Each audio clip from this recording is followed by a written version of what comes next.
Alright, so we're back to finish up our video lecture on the French and Indian War. When we left off, we were talking about the Albany Plan of Union. Again, it's kind of a first step towards organizing the colonies as kind of one. Right? All these colonies, these 13 colonies, have been separate, and they've been divided by uh, Massachusetts men don't necessarily trust or like Pennsylvanians or New Yorkers, so there's a lot of this animosity going on. Albany Union, unfortunately, doesn't fix that, mainly because it never goes into effect, and one of the reasons why it doesn't go into effect is that they don't necessarily see themselves yet as Americans. They still see themselves as one, Englishmen, and two, they still see themselves as proud Massachusetts Massachusettsians, Massachusetts men. New Hampshire, gracious, these are some hard people. People of New Hampshire, they don't necessarily see themselves as an American, right? But again, the Albany Plan of Union would have had a president general that would be appointed by the king, but it would also have this assembly that was chosen from the representatives. Britain kind of saw this as, all right, a colony asking for self-government. This isn't going to end well. And then the colonists are taking a look at it, and they don't trust this president general for getting. They think that's going to be the king is taking too much power. Right?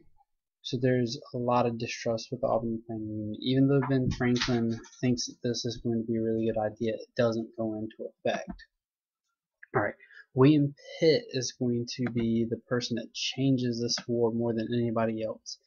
He's going to become the general in charge of the war. He's seen as a commoner's man.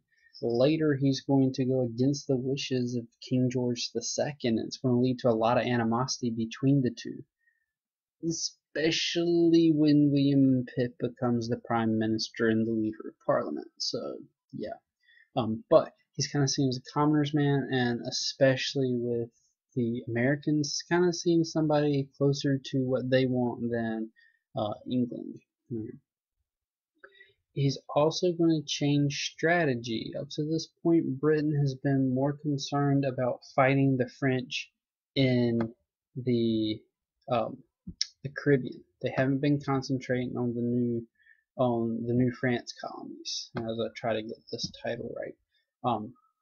So what he's going to do is he's going to take those forces, not concentrate on the French Caribbean anymore. He's going to push those up into Canada and really go after the heart of Canada. Try to take out Quebec, try to take out Montreal. And to do this, he's going to need ambitious leaders who are younger, who can motivate men more than old, predictable, slightly inept generals that the British had before this. Right? And because of that, he's going to be able to quickly take out Louisburg.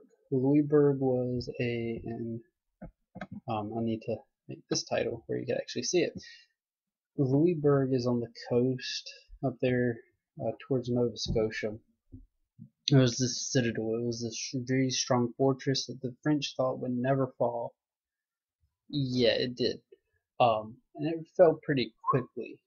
Right, so William Pitt's got that feather in his cap now. He moves on to try to capture Quebec. The only problem is that Quebec is a fortified city on the top of this hill overlooking the St. Lawrence River. It's not necessarily the easiest place to attack, but he knows if he's going to win this war, he's got to take Quebec. His general he chooses for this expedition is a guy named James Wolfe, a very young commander, considerably young. He's in his, I think he's 38, but he's been a general since, or he's been a commander since the age of 14. So even though he's young, he has a massive amount of experience. Yeah, he's commander of an army at the age of 14. Let that sink in. When you're complaining about math class, you could be a general. All right, but getting back to this, his forces. he's going to take his soldiers on a night mission to scale these cliffs. He knows that if he does it in the day, they're going to see him. So he takes his forces up the hill, up this cliff, and it really is a cliff, so that they get on these plains. If you see over here, you have the hill. Now this is later when the battle's already pitched and bringing up reinforcements. This is the cliff that they charge up or climb up. And the fight is going to be on the Plains of Abraham, overlooking Quebec City back here. The fight is going to be very hard fought. The French aren't going to give up easily, and in the end, both commanders of the forces, Wolfe. Right now, this is a picture, painting done of Wolfe's death. This is like top 10 deaths in all of history. I mean, just look at everybody's looking around at their general. And basically telling them, hey, look, Quebec's fallen.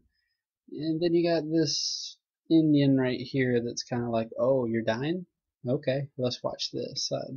The picture's always been weird to me because of that. But Wolfe is going to die on the battlefield. The opposing general, a guy named Marquis de Montcalm, is also going to die in the battle as well. But once Quebec falls, it's basically over for the French. The British soldiers, the British army outnumber the French army 42,000 to 10,000. Now they're in possession of one of the two major cities. Montreal cannot hold on. They will fall the next year. And so ends the fighting, at least in North America. The next 3 years are basically just kind of sitting around waiting for this Treaty of Paris 1763. So we know it's a British victory. We know they win. The French lose. There's a joke in there somewhere, but we'll move on because they're actually going to help us out in the American Revolution, so we can't pick on them that much. All right, but there is going to be a British victory. France is going to cede Canada. Take a look at the changes here. They're going to give up all this stuff in yellow. They're going to give it to Britain and to Spain. Spain had come in later in the war to kind of help France out, but the war didn't go to their favor. So Louisiana or France kind of felt bad about that. So to kind of help pay the Spanish off, they are going to cede Louisiana Territory to Spain, everything east of the Mississippi to the British. The British are going to give Spain back Cuba because they had seized Havana during the war.